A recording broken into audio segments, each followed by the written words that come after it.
Captain Sarah Chen stood on the observation deck of the UES Defiance, watching the alien fleet approach through the viewport. The massive ships moved with an elegance that human engineering had never achieved, their crystalline hulls catching starlight like scattered diamonds against the void. Behind her, the communication array crackled with the first contact protocols that humanity had dreamed about for centuries. The Zephyrians had arrived 3 days ago at the edge of the Sol system, broadcasting on frequencies that Earth's scientists had only theorized about. Their message was simple, delivered in perfect English that somehow bypassed every translation barrier. We offer your species a chance to join the Galactic Confederation. Prove your worth and ascend to the stars. Admiral Marcus Rodriguez entered the observation lounge, his weathered face bearing the weight of representing all humanity. The Council of Nations has reached a decision, he announced to the assembled officers. We accept their challenge. Sarah turned from the viewport, studying the man who would lead humanity's first interstellar diplomatic mission. What exactly are we walking into, Admiral? Rodriguez activated the holographic display, showing the Zephyrian fleet in detail. 12 ships, each the size of Manhattan, arranged in a formation that suggested both power and restraint. According to their transmissions, it's a trial by combat, not between individuals but between civilizations. They present challenges that test a species' ingenuity, resolve, and what they call evolutionary potential. The youngest officer present, Lieutenant James Park, stepped forward. Sir, what happens if we fail? The Admiral's expression darkened. They didn't specify, but historical records from other species suggest isolation. Permanent quarantine from galactic civilization. Humanity would be left to develop alone, never knowing what lies beyond our solar system. Dr. Elena Vasquez, the mission's chief xenobiologist, pulled up additional data on her tablet. I've been analyzing their communication patterns and ship configurations. The Zephyrians aren't just observers, they're engineers of evolution, guiding species toward what they consider galactic readiness. Some civilizations pass their tests and join the Confederation. Others— She paused, scrolling through intercepted data fragments. Others simply disappear from all records. The weight of that statement settled over the room like a shroud. Sarah felt the familiar knot in her stomach that preceded every dangerous mission. But this was different. This wasn't just about military victory or territorial expansion. This was about the future of every human who had ever lived and every human yet to be born. The good news, Rodriguez continued, is that we're not going in blind. The Zephyrians have provided us with basic parameters for the first challenge. It involves what they call adaptive problem solving under extreme conditions. We'll be given a scenario, resources, and time constraints. Our response will determine whether we advance to subsequent trials. Commander Liu Wei, the ship's tactical officer, studied the formation of alien vessels. Admiral, I'm reading massive energy signatures from their ships. Whatever technology they're using, it's beyond our current understanding. If this becomes hostile, then we adapt, Sarah interrupted, surprising herself with the firmness in her voice. That's what humans do. We take impossible situations and find ways to survive them. Whether it's ice ages, plagues, wars, or voyages across unknown oceans, we endure. The Admiral nodded approvingly. Captain Chen speaks truth. The Zephyrians chose to test us for a reason. They see potential in humanity, even if we don't understand what that potential is yet. As if summoned by their conversation, the communication array activated with an incoming transmission. The main screen flickered to life, revealing the first Zephyrian that humanity had ever seen. The being was tall and ethereal, with translucent skin that seemed to contain flowing galaxies of light. Its eyes held an ancient intelligence that made Sarah feel like a child staring into the depths of space. Greetings, representatives of humanity, the Zephyrian spoke, its voice carrying harmonics that resonated in frequencies humans could feel in their bones. I am Counselor Vexithera of the Confederation Testing Authority. Your species has demonstrated remarkable resilience and ingenuity throughout your brief existence. However, survival on a single world differs greatly from thriving among the stars. The being gestured, and holographic images appeared around the communication center. Worlds beyond imagination, floating cities in gas giant atmospheres, crystalline forest growing in zero gravity, underwater civilizations in oceans of liquid methane. The galaxy is vast and unforgiving.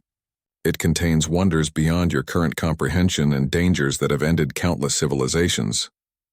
To join us, you must prove that humanity possesses not just intelligence but wisdom, not just strength but restraint, not just ambition but purpose. Admiral Rodriguez stepped forward. Counselor Vexithera, humanity accepts your challenge. We understand the stakes. The Zephyrian's expression was unreadable, but something that might have been approval flickered in those cosmic eyes. Your first trial begins now.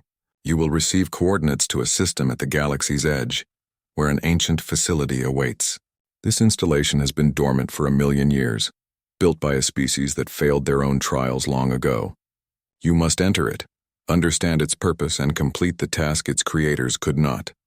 The transmission flickered and additional data began flooding Earth's communication networks. Star charts, technical specifications, and warnings about the dangers ahead. Sarah watched the information scroll past, feeling both excitement and dread. Be warned, Counselor Vexithera continued. The facility is not merely a test of your abilities. It is a prison containing something that once threatened all galactic civilization. Your task is not to release this threat, but to find a way to neutralize it permanently. Previous species have attempted this trial.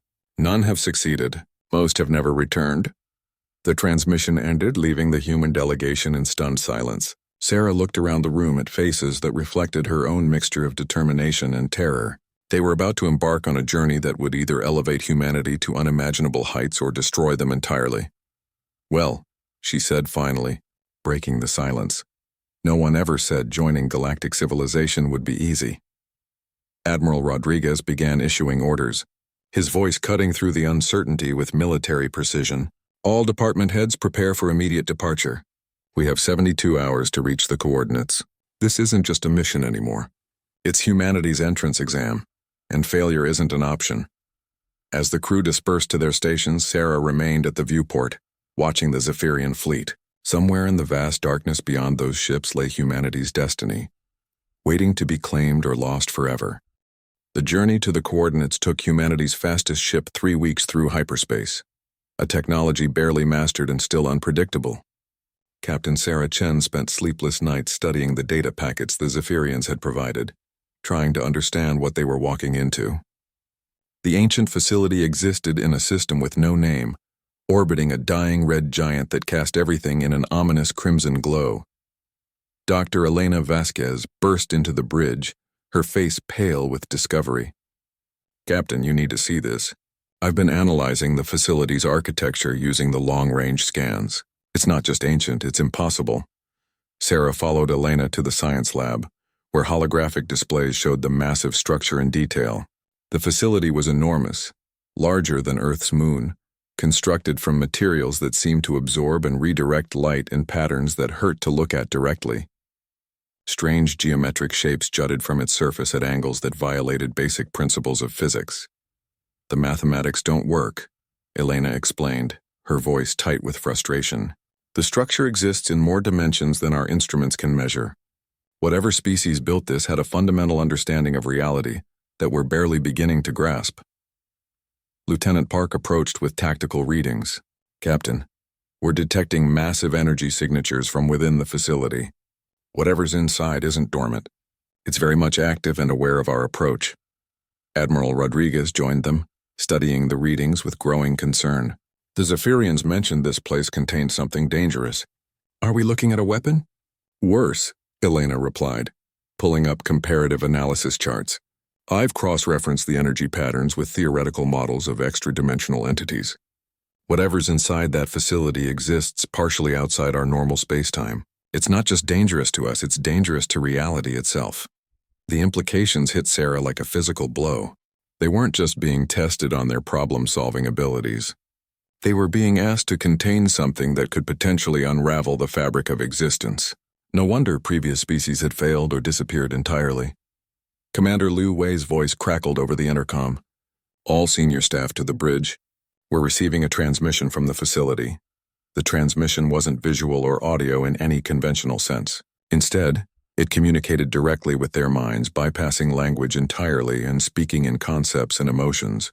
The presence behind the communication was vast, ancient, and utterly alien. Its thoughts carried the weight of eons and the coldness of absolute zero. Finally, the entity communicated, its mental voice like the death of stars. Another species arrives to attempt what cannot be achieved. I have waited in this prison for 1,000 millennia, and still they send you to fail where countless others have perished. Admiral Rodriguez stepped forward, though the gesture was meaningless against a being that existed primarily in their thoughts. We're here to complete the trial set by the Galactic Confederation. State your terms. Amusement, cold and terrible, flooded their minds. Terms?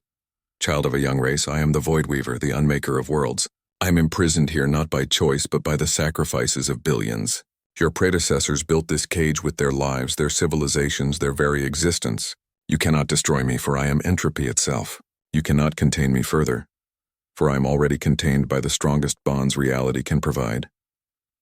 Dr. Vasquez managed to speak despite the overwhelming mental pressure. Then what is the test? What are we supposed to accomplish? The entity's presence shifted, and suddenly they could see through its perspective. Images flooded their minds. Galaxies withering as the Void Weaver passed through them.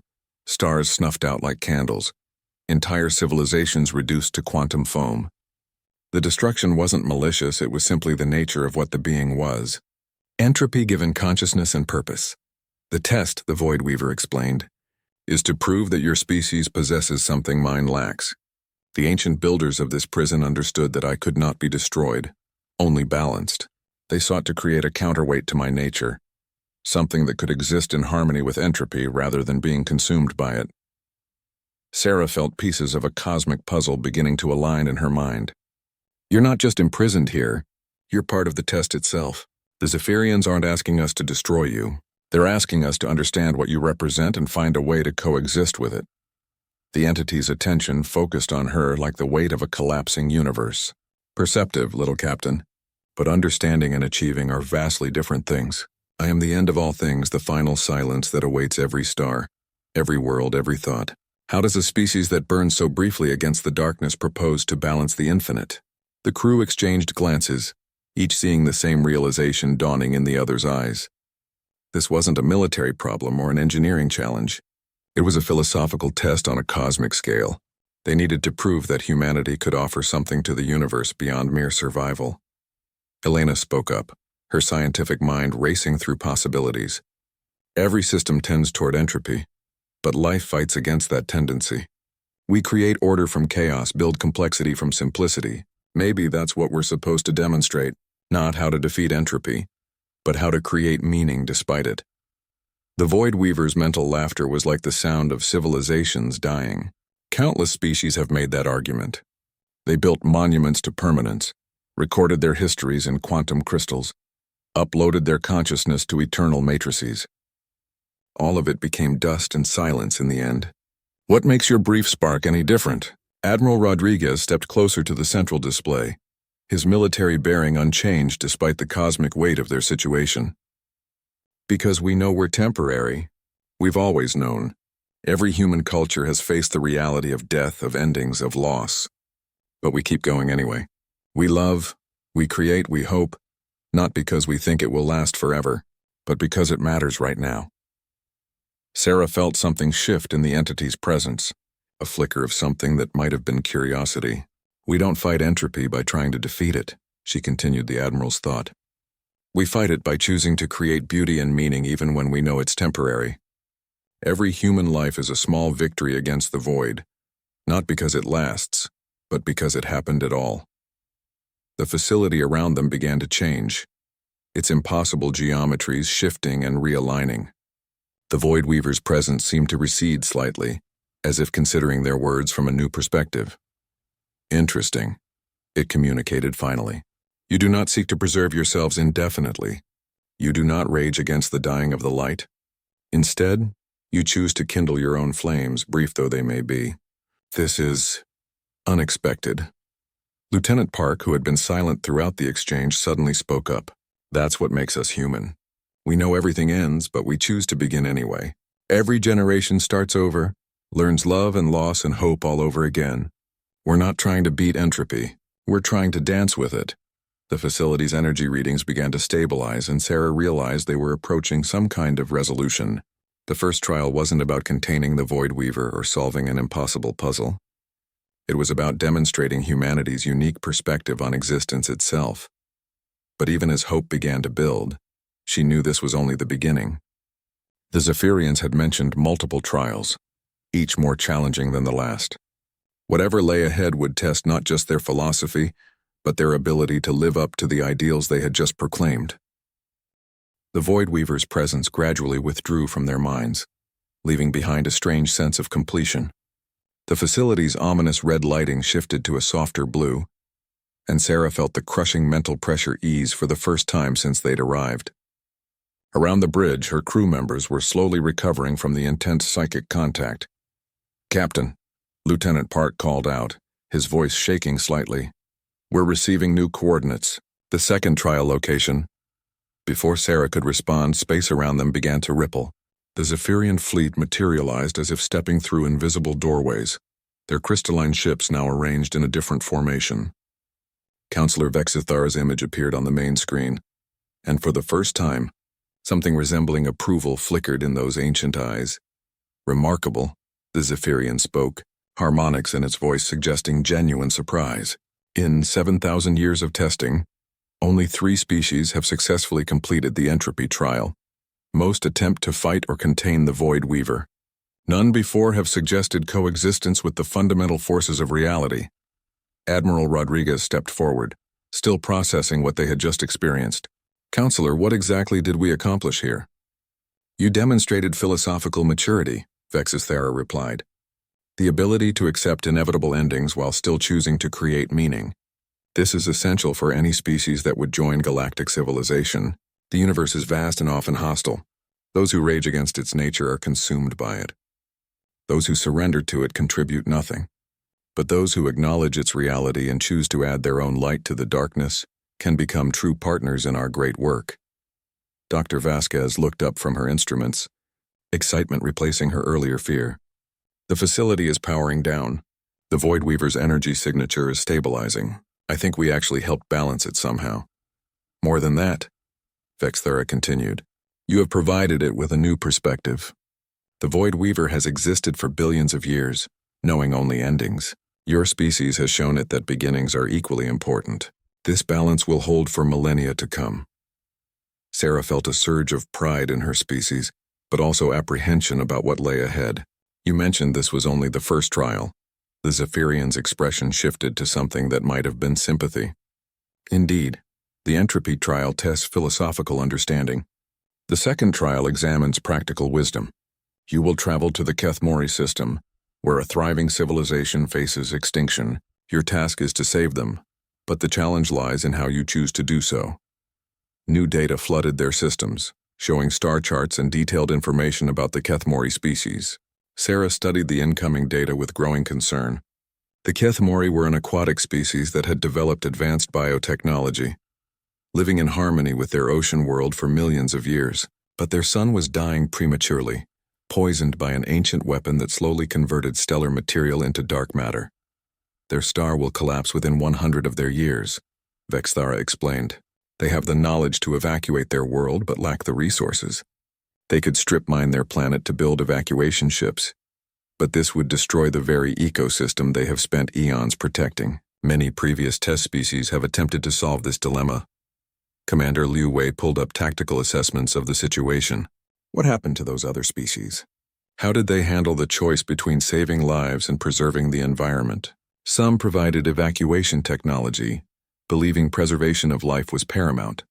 Others helped relocate the ecosystem, believing preservation of natural heritage was more important. A few tried to save both but lacked the resources to succeed fully. All solutions were temporary, addressing symptoms rather than the core problem." Sarah studied the data more carefully, a pattern beginning to emerge. "This isn't really about the Kethmori, is it? It's about how we approach impossible choices, whether we accept the parameters we're given or find ways to change the game entirely." "Perceptive again, Captain Chen," Vexthara acknowledged. "The second trial examines whether a species can transcend binary thinking when faced with seemingly impossible choices. Many civilizations possess intelligence and even wisdom, but few can reshape their understanding of problems when traditional solutions prove inadequate." Admiral Rodriguez began issuing orders for departure, but paused as another thought occurred to him. "Counselor, why are these trials necessary? Why not simply invite species to join the Confederation Based on their technological advancement or peaceful nature, the Zephyrian was quiet for a long moment, and when it spoke, its voice carried a weight of countless eons. Because the galaxy holds dangers beyond your current comprehension. The Void Weaver was one such threat, but it is not the greatest. There are forces in the cosmic dark that view entire galaxies as resources to be consumed. Species that think in terms of simple solutions or binary choices cannot survive contact with such entities. We do not merely seek members for our confederation. We seek partners who can help us face the challenges that threaten all existence. The implications of that statement hung heavy in the air as the human fleet prepared for departure.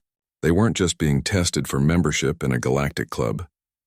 They were being evaluated as potential allies in conflicts that spanned cosmic scales. The journey to the Kethmori system took 2 weeks, during which Sarah and her team studied every aspect of the dying civilization.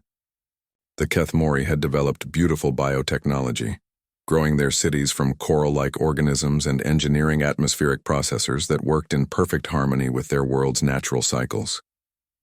Their art was based on bioluminescent patterns that told stories spanning generations, and their science was focused on understanding rather than exploiting their environment. They're everything we aspire to be, Elena observed during one of their planning sessions. A species that achieved technological advancement without destroying their world, and now they're facing extinction through no fault of their own. When they finally arrived in the Kethmori system, the sight took Sarah's breath away. The ocean world was a masterpiece of blue and green, with floating cities that looked like massive jellyfish drifting through atmospheric currents. But the sun above cast a sickly light, its outer layers already beginning the conversion process that would lead to total collapse. The Kethmori delegation that met them was led by an individual named Coral Singer of Deep Currents, whose bioluminescent communication patterns created a constantly shifting light show across her translucent skin. Through translation devices, she explained their situation with a dignity that broke Sarah's heart. "We have lived as part of this world for 4 million years, Coral Singer communicated. To save ourselves by destroying it would make us something we are not. To preserve it and die would end everything we have worked to build. We have sought a third path, but our science has found none." Sarah looked around at her crew, seeing the same determination in their eyes that she felt in her own heart. The Kethmori had been given an impossible choice between 2 forms of death. But humanity had never been good at accepting impossible situations. "What if we're thinking about this wrong?" she said finally. "Everyone's been assuming the star can't be saved. But what if the real solution isn't evacuation or preservation? What if it's restoration?" Dr. Vasquez's eyes widened as she began to understand Sarah's direction. The dark matter conversion is a weapons effect, not a natural process. If we can understand how it works, maybe we can reverse it. Admiral Rodriguez nodded slowly. "It would be dangerous. We'd be essentially attempting to perform surgery on a star while it's actively dying. But if we succeed, we save both the Kethmori and their world," Sarah finished. "We prove that humanity doesn't accept impossible choices. We make new possibilities." Sarah stood in the joint command center that had been established on the largest Kethmori city organism, watching as human and alien scientists worked together with an urgency born of desperation. The dying sun cast its sickly light through the transparent biowalls, a constant reminder that they had less than 3 months before the stellar collapse became irreversible. Dr. Vasquez emerged from a consultation with the Kethmori's finest stellar engineers, her face grim but determined. "We've identified the weapons signature," she announced to the assembled team. "It's definitely artificial, something called a quantum cascade initiator. It was designed by a species called the Umbral Collective about 50,000 years ago." Coral Singer of Deep Currents rippled with patterns of deep concern. "The Umbral Collective are mentioned in our oldest historical records. They were a machine intelligence that converted organic matter into computational substrates. The weapons they left behind still activate randomly across the galaxy." Lieutenant Park looked up from his analysis station, where he'd been studying the star's internal structure through quantum resonance imaging. "The good news is that the conversion process follows predictable patterns. The bad news is that stopping it would require us to essentially restart nuclear fusion in a star. That's already dying, Admiral." Rodriguez studied the holographic display, showing the star's internal structure. Dark matter formations were spreading through the core like a cancer, converting the stellar material into something that couldn't sustain fusion reactions. What would it take to reverse this process? Dr. Vasquez activated a theoretical model that made everyone in the room step back in alarm. We'd need to inject massive amounts of concentrated hydrogen directly into the star's core, while simultaneously using controlled antimatter reactions to burn out the dark matter formations. The energy requirements are staggering. How staggering? Sarah asked, though she suspected she didn't want to know the answer. More than our entire fleet can generate, more than the Kethmori civilization has ever produced. We're talking about energy levels that would normally be generated by an entire star system working in coordination. Coral Singer's bioluminescent patterns shifted to colors that the translation system identified as deep frustration. Then it truly is impossible. We returned to choosing between salvation through destruction or preservation through death. But Sarah was studying the energy requirements more carefully, her mind racing through possibilities that others had dismissed as too dangerous. Wait, what if we don't try to generate that much energy ourselves? What if we redirect it from somewhere else? Elena followed her captain's thinking. The star itself. Even dying, it's still producing enormous amounts of energy.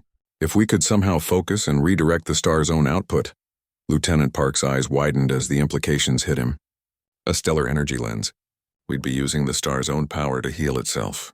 But the engineering challenges are exactly the kind of challenges humans specialize in. Admiral Rodriguez interrupted with a grin that was equal parts confidence and insanity. We've always been good at taking broken systems and jury-rigging solutions. Over the next weeks, the joint human-Kethmori team developed what they privately called the most audacious engineering project in galactic history. Using a combination of human technological innovation and Kethmori biotechnology, they began constructing what amounted to a massive lens system in space around the dying star. The Kethmori contributed living crystalline structures that could survive the intense radiation and adjust their properties in real time. Humanity provided the theoretical framework and the willingness to attempt something that every computer model said had less than a 12% chance of success.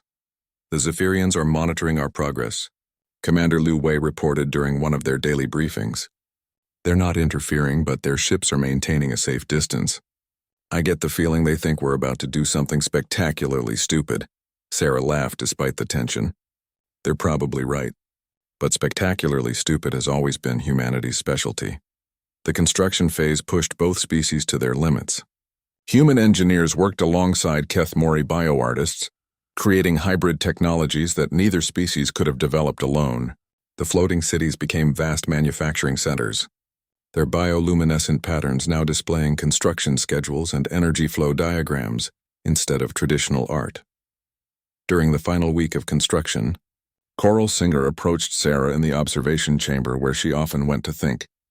Captain Chen, I must ask you something that troubles my people. Why are you willing to risk so much for strangers? Your species could easily evacuate us to safe worlds. Instead, you attempt something that could destroy your ships and crews. Sarah considered the question carefully, watching the massive lens array taking shape around the dying star. Because evacuation isn't really salvation.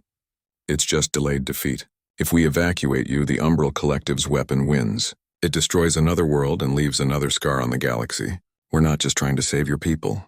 We're trying to prove that ancient weapons and impossible problems don't get to have the final word. And if you fail, if this attempt destroys us all, then we fail trying to build something better instead of just accepting something terrible. That's what makes us human. The activation day arrived with the star showing clear signs of imminent collapse. The dark matter conversion had accelerated beyond their worst projections, giving them perhaps hours before the point of no return. The lens array was as ready as they could make it, a delicate framework of human technology and Kethmori biotechnology surrounding the star like a massive flower. All stations report ready, Lieutenant Park announced from the engineering center. Stellar energy flow is optimal. Dark matter concentrations are locked onto target. We're as ready as we'll ever be. Sarah took her position at the central control station, her hands moving across interfaces that controlled energies beyond human comprehension. Around her, both human and Kethmori crew members prepared for what would either be the most spectacular success or failure in either species' history. Counselor Vexthera, she called to the Zephyrian observer who had arrived to witness the attempt. Any last-minute advice from the Galactic Confederation? The ancient being's response carried what might have been admiration. "Only this, Captain Chen. What you attempt has never been tried by any species in the Confederation's history. Most consider direct stellar engineering too dangerous to attempt. We are curious to see whether humanity's apparent disregard for conventional wisdom is courage or folly." "So are we," Sarah admitted. Beginning stellar revival sequence in 10 seconds. The countdown felt like an eternity. At 0, Sarah activated the lens array, and the dying star's own energy began flowing through the crystalline structures, in patterns designed to burn away the dark matter infection, while simultaneously reigniting proper fusion reactions. For a moment, nothing visible happened. Then the star's light began to change, shifting from the sickly yellow-green of dark matter contamination to the bright, clean white of healthy stellar fusion. The energy readings were off the charts, but they were stable. "It's working," Dr. Vasquez whispered, her voice filled with awe. "The dark matter formations are dissolving. Fusion reactions are stabilizing. The star is healing itself." Around them, Kethmori bioluminescent patterns erupted in colors that needed no translation. Pure joy, relief, and gratitude painted the walls in living light. But Sarah's attention was focused on the Zephyrian observer, whose ancient eyes now held something new. For the first time since contact began, Counselor Vexithera looked genuinely surprised. The celebrations lasted 3 days as the Kethmori star burned with renewed vigor, its light now pure and strong across their ocean world. The lens array continued to monitor and adjust the stellar output, ensuring that the healing process remained stable. Sarah found herself standing on a bio-balcony of the main city organism, watching schools of aerial jellyfish dance in the restored sunlight. Counselor Vexthera materialized beside her without warning, a ability that still made Sarah's security instincts twitch. The Zephyrians' translucent form seemed more solid than usual, as if their success had somehow made it more real. "Your species continues to exceed expectations," Vexthera observed, its voice carrying harmonics of what might have been admiration. "The Confederation's Stellar Engineering Corps will study your methods for decades. Healing a weaponized star was considered impossible." Sarah smiled, watching the play of healthy sunlight on the ocean's surface. "Impossible is just another word for a problem no one's solved yet. We're good at solving problems people haven't solved yet." "Indeed. Which brings us to your third trial." The Zephyrian's tone shifted, becoming more serious. "The trial of unity. It is the most challenging test we administer, and the one where most species ultimately fail." Before Sarah could ask for details, Admiral Rodriguez joined them on the balcony, followed by Dr. Vasquez and the rest of the senior staff. Coral Singer of Deep Currents flowed up from the water below, her bioluminescent patterns still radiating gratitude. "The third trial involves 3 species," Vexithera continued. "Yourselves, the Kethmori, whom you have just saved, and 1 other. They await you in the Helix Nebula, where an ancient space station holds technologies that could revolutionize galactic civilization. However, only 1 species can claim these technologies." Dr. Vasquez frowned, her scientific mind immediately identifying the problem. "You're setting up a competition between species that you want to join the same confederation. That seems counterproductive." "On the surface, yes. But the trial is not about defeating the other species. It is about finding a way for all 3 to benefit without anyone losing. Most civilizations approach this as a zero-sum game, believing that one group's gain must be another's loss. Those that think this way invariably fail." Sarah exchanged glances with her crew, already beginning to understand the nature of the challenge. "And those that succeed? Prove that they possess the most valuable quality any galactic citizen can have, the ability to create solutions where everyone wins. The universe is vast enough for infinite cooperation, but too small for sustained conflict." The journey to the Helix Nebula took them through some of the most beautiful space Sarah had ever seen. The nebula itself was a masterwork of cosmic art, with swirling clouds of ionized gas in every color imaginable. At its heart sat a space station that defied easy description, built in architectural styles that seemed to blend the aesthetics of dozens of different species. "The Omnibus Station," Vexithera explained as they approached, "built by the Confederation's founding members as a repository of knowledge and technology. The specific cache you will compete for contains quantum manufacturing techniques that could solve resource scarcity for any civilization." The third species was already waiting at the station. The Drachmari were silicon-based beings who resembled living crystal formations, their bodies refracting light in complex patterns that served as both communication and art. Their ships were geometric marvels that looked like they had been grown rather than built. Captain Sarah Chen, choral singer of Deep Currents and the Drachmari representative, who translated their name as Resonance of Perfect Angles, met in the station's central chamber. The quantum manufacturing cache sat in the center of the room, protected by energy fields that would only deactivate when the trial was completed. The rules are simple, Vexithara announced to the assembled representatives. The cache contains enough quantum manufacturing technology to transform one civilization. The trial ends when all three species agree on how it should be distributed. There is no time limit, but be aware that other Confederation members are monitoring your progress. Resonance of Perfect Angles spoke first, their crystalline form chiming with harmonic frequencies that the translation system rendered as words. The Drachmari require these technologies to survive. Our home system's resources are depleted. Without quantum manufacturing, our civilization will slowly crystallize into inert forms. Choral Singer's bioluminescent patterns shifted to express sympathy, but also firm resolve.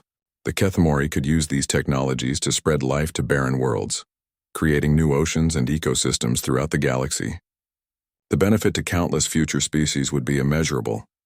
Sarah looked between her two counterparts, both of whom had presented compelling cases for why their species deserved the technology. She could feel the weight of expectation from her own crew, who knew that quantum manufacturing could solve many of Earth's remaining environmental problems. "What if we're approaching this wrong?" she said finally. The Zephyrians said this technology could transform one civilization, but they didn't say it could only help one civilization. Dr. Vasquez, who had been studying the cache's technical specifications, looked up with sudden understanding. "Captain, the quantum manufacturing matrix isn't a finished product.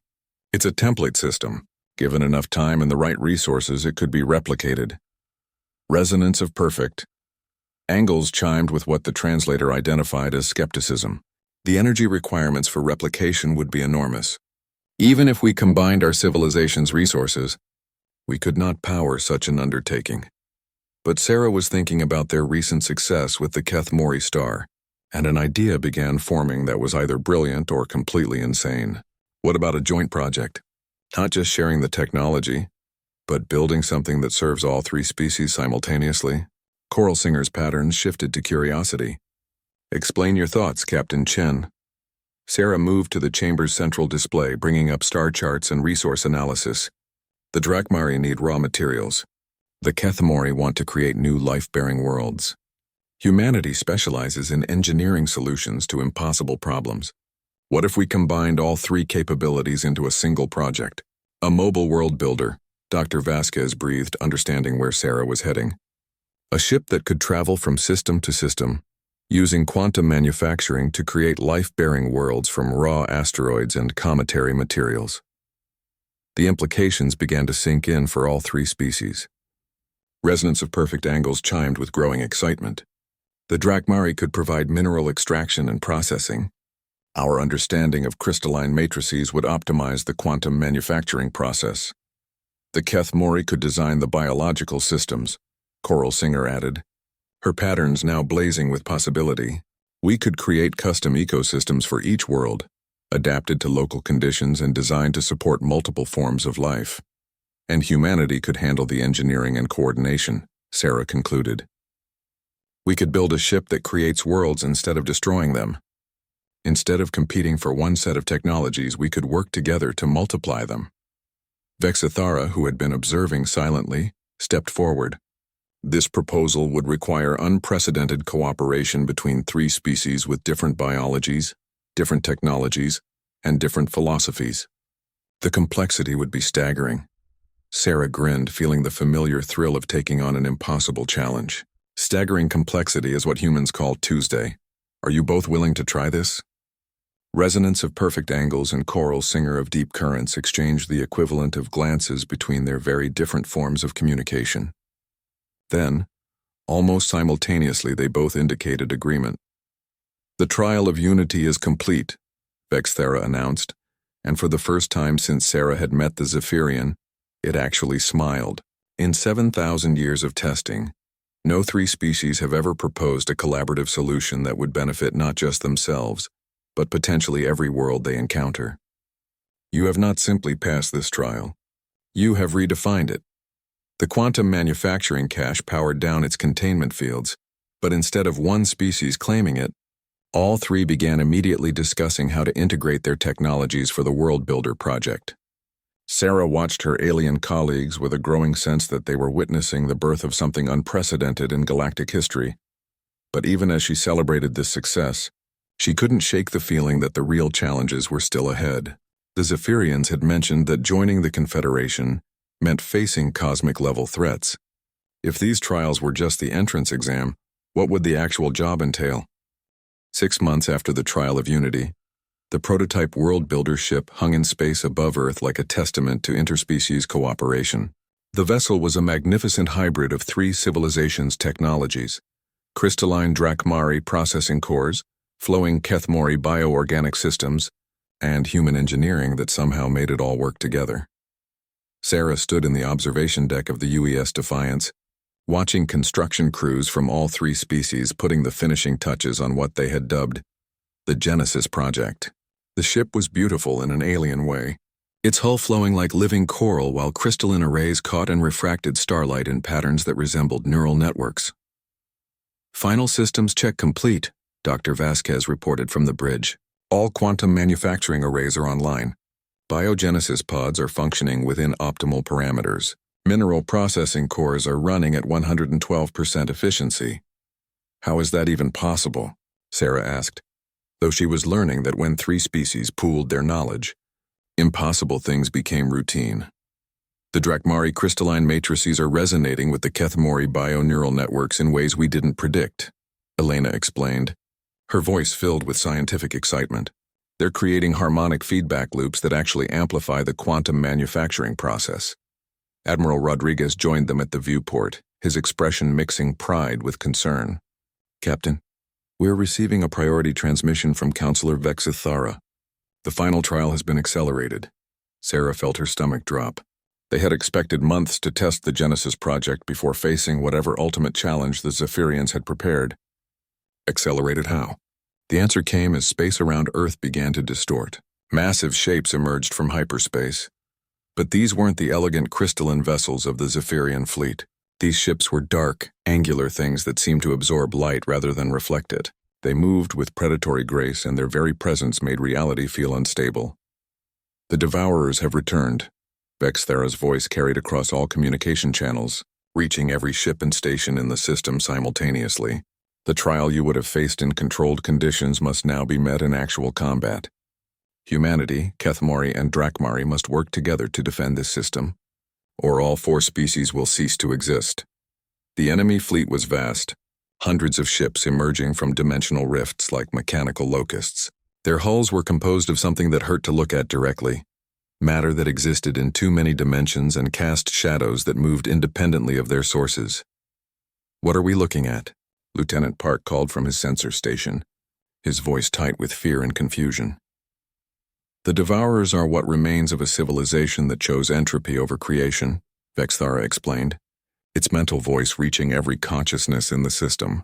They transcended physical existence by consuming the fundamental structure of reality itself. They exist to unmake, to reduce complex systems to simple ones, order to chaos, life to void. Sarah watched the dark fleet spread through the outer system, their weapons already charging with energies that made space itself ripple and tear. How do we fight something like that? Most civilizations cannot, Vexithara admitted. The Devourers destroyed the galaxy they originated from before moving to this one. They have consumed 17 star systems in the past 1,000 years. But you 3 species have demonstrated something unique: the ability to create complexity from cooperation, to build solutions that transcend the limitations of individual thinking. The Genesis project suddenly took on new meaning. It wasn't just a world builder. It was a weapon against entropy itself. But one ship, even an advanced one, against hundreds of reality-consuming vessels seemed like impossible odds. This is Admiral Rodriguez to all ships. The Admiral's voice cut across the communication channels. All human vessels prepare for coordinated defense of Earth. Genesis Project. You are to remain in Earth orbit until we assess enemy capabilities. Negative. Admiral, Sarah found herself saying, surprising everyone, including herself. The Genesis Project isn't a support vessel. It's the solution to this problem. Dr. Vasquez looked at her captain with a mixture of admiration and terror. Sarah, you're not thinking what I think you're thinking. The Devourers consume complex systems by simplifying them, Sarah explained, her mind racing through possibilities. But what if we can create complexity faster than they can destroy it? What if we use the Genesis Project not to build worlds but to build reality itself? Resonance of perfect angles and choral singer of deep currents, both present via quantum communication link, immediately understood the implications. The crystalline being chimed with harmonic frequencies that indicated both terror and excitement. You propose to use quantum manufacturing technology to create space-time structures in real time, essentially building barriers of raw reality to contain the Devourer's entropic effects. The biological neural networks could coordinate such construction on scales no individual species could manage, Coral Singer added, her bioluminescent patterns cycling through rapid calculations. But the energy requirements would be enormous. Sarah looked out at the approaching enemy fleet, then back at the Genesis Project. We've got Earth's entire power grid, plus the Kethmori's bioenergy networks, plus the Drakmari's crystalline power cores. And we've got the one thing the Devourers can't understand. 3 species working together to create something none of us could build alone. The battle began as the first Devourer ships entered the inner system. Their weapons fired beams of pure entropy, causing asteroids to simply cease existing and turning carefully ordered satellite networks into randomly distributed debris. But as they approached Earth, they encountered something unprecedented. The Genesis Project had moved to intercept them, and around it, space itself began to change. Quantum manufacturing arrays created new matter, new energy patterns, new configurations of space-time that forced reality to become more complex rather than less. The Kethmori bio-networks coordinated these creations on multiple dimensional levels, while Drakmari crystalline matrices provided the harmonic frequencies needed to stabilize the manufactured reality. Where Devourer entropy beams struck the manufactured space-time barriers, something extraordinary happened. Instead of being destroyed, the barriers absorbed the entropic energy and used it to create even more complex structures. The Devourer's own weapons were being turned into tools of creation. It's working, Dr. Vasquez reported with awe. Their entropy weapons are actually feeding our construction process. The more they attack, the more reality we can build. But the enemy was adapting. The Devourer ships began changing tactics, focusing their fire on the Genesis Project itself rather than the reality barriers. Their dark hulls pulsed with malevolent energy as they closed in for direct assault. All human ships formed defensive perimeter around Genesis Project, Admiral Rodriguez ordered. Do not let them reach the world builder. The space battle that followed was unlike anything in recorded galactic history.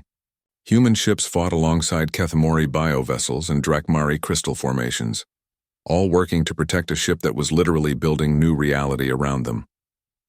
The Genesis Project continued its work even under fire, creating increasingly complex space-time structures that forced the Devourers to expend more and more energy just to maintain their coherence. But the enemy fleet was vast, and they were slowly overwhelming the defenders. Just as Sarah began to fear they would fail, something unexpected happened. The space-time barriers the Genesis Project had created began to resonate with each other, forming a vast 3-dimensional lattice that surrounded the entire system. The barriers are becoming self-sustaining, Coral Singer reported, her patterns blazing with amazement. The complexity we've created has reached a critical threshold. The system is now actively generating order faster than the Devourers can create chaos. The effect on the enemy fleet was immediate and dramatic. Caught within a zone of hyper-complex reality, the Devourer ships began to destabilize. Their entropy-based existence couldn't maintain coherence in an environment that was actively becoming more ordered, rather than less. One by one, the dark ships began to collapse into themselves, their too many dimensional hulls folding back into normal spacetime until they simply vanished. The great Devourer fleet, which had consumed entire star systems, was being unmade by its own antithesis, cooperative creation on a cosmic scale. Within hours, the enemy was gone, leaving behind only empty space and a system-wide lattice of stabilized, space-time that would continue to generate increasing complexity for millennia to come. Sarah stood in the Genesis Project's observation deck, surrounded by representatives of 3 species who had just proven that cooperation could triumph over the fundamental forces of entropy. But her attention was focused on Counselor Vexithara, whose ancient eyes now held something she had never seen there before: hope. 1 year later, Sarah stood on the bridge of the flagship Genesis as it completed its 3rd successful world-building operation. What had once been a barren asteroid field was now a thriving aquatic world, with Kethmori-designed ecosystems supporting multiple forms of life in seas that sparkled under the light of twin suns. The success of the Genesis project had exceeded everyone's expectations. The hybrid vessel could create a life-bearing world from raw materials in just 6 months, and each new world became a beacon of cooperation between the 3 species. More importantly, the space-time lattice technology developed during the battle with the Devourers was now being deployed throughout the galaxy, creating zones of stable reality that could resist entropic attacks. Incoming transmission from the Confederation Council, Dr. Vasquez announced from her station. It's the full assembly, not just Counselor Vexithara. The main screen flickered to life, revealing a chamber vast beyond comprehension filled with representatives of dozens of species. Sarah recognized some from the databases they'd been given: the crystalline architects who built planets, the energy-based illuminated who existed as pure thought, the plant-like gardeners who cultivated entire ecosystems. All of them were focused on the human delegation, with expressions of what could only be described as profound respect. Counselor Vexithara stepped forward, its translucent form now radiating a warmth that hadn't been present during their first meeting. Captain Chen, Admiral Rodriguez, representatives of humanity, Kethmori, and Drakmari. The Galactic Confederation formally extends to your alliance full membership and voting rights in all Confederation affairs. The chamber erupted in harmonics, bioluminescent displays and energy patterns that created a symphony of approval across dozens of different species. Sarah felt overwhelmed by the magnitude of what they had achieved. But Vexithara wasn't finished. More than that, the Zephyrian continued. The Confederation Council has voted unanimously to adopt the Genesis protocols as the standard for all future world-building operations. Your demonstration that cooperation can create complexity faster than entropy can destroy it has revolutionized our understanding of cosmic engineering. Admiral Rodriguez stepped forward, his military bearing softened by genuine emotion. Counselor, we're honored by this recognition, but we need to understand what our membership means. What responsibilities come with joining the Confederation? The ancient being's expression grew serious, and suddenly Sarah could see the weight of eons in those cosmic eyes. The universe is vast, and not all of it is friendly to life or order. The Devourers you defeated were only one threat among many. There are entities in the cosmic dark that view entire galaxies as resources to consume, forces that exist to convert matter into energy and consciousness into void. Images appeared around the chamber. Massive structures that spanned star systems, dark clouds that consumed light itself, mechanical swarms that reduced planets to their component atoms. Each image was more terrifying than the last, representing threats that could end not just civilizations but entire forms of existence. The Confederation exists to preserve life, consciousness, and complexity against these forces, Vexithara explained. We build, we protect, we create zones of stability in an often chaotic universe. Your alliance has proven that you understand these principles not just intellectually, but practically. Choral singer of deep currents, participating via quantum link, pulsed with patterns of determination. The Kethmori accept these responsibilities. We have seen what cooperation can achieve. We will help build and protect. Resonance of perfect angles chimed with harmonic agreement. The Drakmari will contribute our technological expertise to these efforts. Order must be maintained against chaos. Sarah looked around at her crew, seeing the same resolve in their faces that she felt in her own heart. They had started this journey as representatives of Earth, but they had become something more. Proof that different species could work together to create something greater than the sum of their parts. Humanity accepts, she said formally. We understand that with great capability comes great responsibility. We're ready to help defend and build galactic civilization. The celebration that followed was unlike anything Sarah had ever experienced. Representatives from dozens of species shared their cultures, their technologies, their hopes for the future.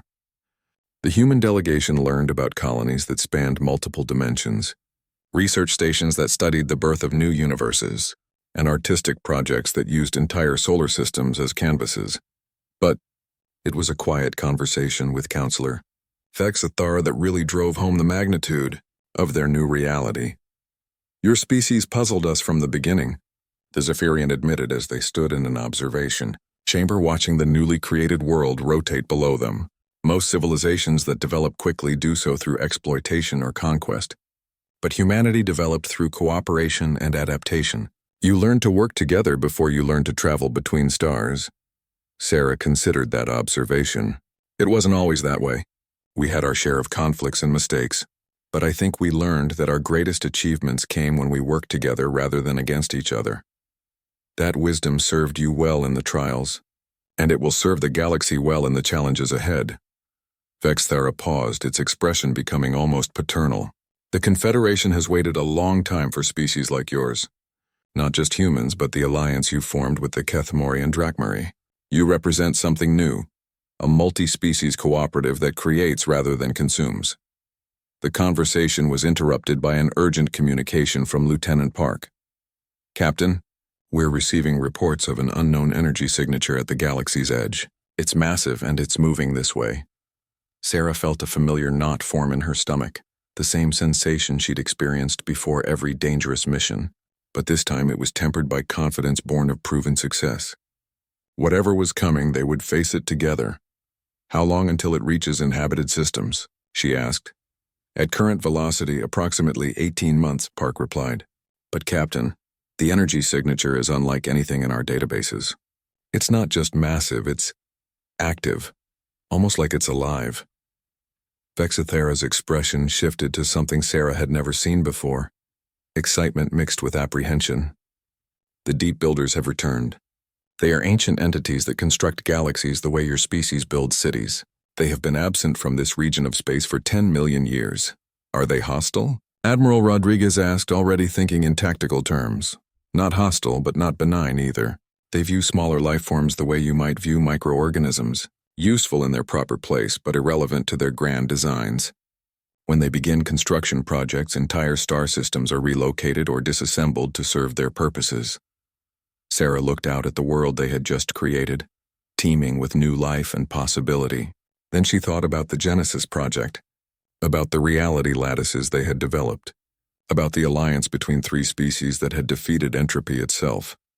"Then we'll have to show them that small life forms can be relevant," she said with a confidence that surprised even her. "We'll have to prove that what we build is worth preserving." The Confederation Council was already mobilizing, calling together representatives from across the galaxy to face this new challenge. But Sarah knew that whatever came next, humanity and its allies were ready. They had offered the galaxy something unique, proof that cooperation could overcome any obstacle, that different species could work together to create miracles. They had been offered a chance to join galactic civilization, and they had returned the favor by showing what that civilization could become when it worked together. Now, as they faced their greatest challenge yet, they would find out if that lesson was enough to preserve everything they had built.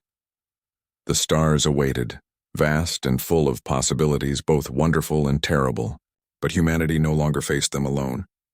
They had allies, they had purpose, and they had proven that even impossible odds could be overcome when different species chose to build together rather than fight separately.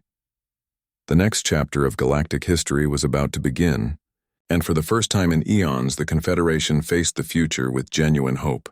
Whatever the Deep Builders brought, they would find a galaxy that had learned to create faster than it could be destroyed, to build cooperation from diversity, and to turn every challenge into an opportunity for growth. The age of small, isolated species was ending. The age of galactic cooperation had begun, and humanity had helped show the way.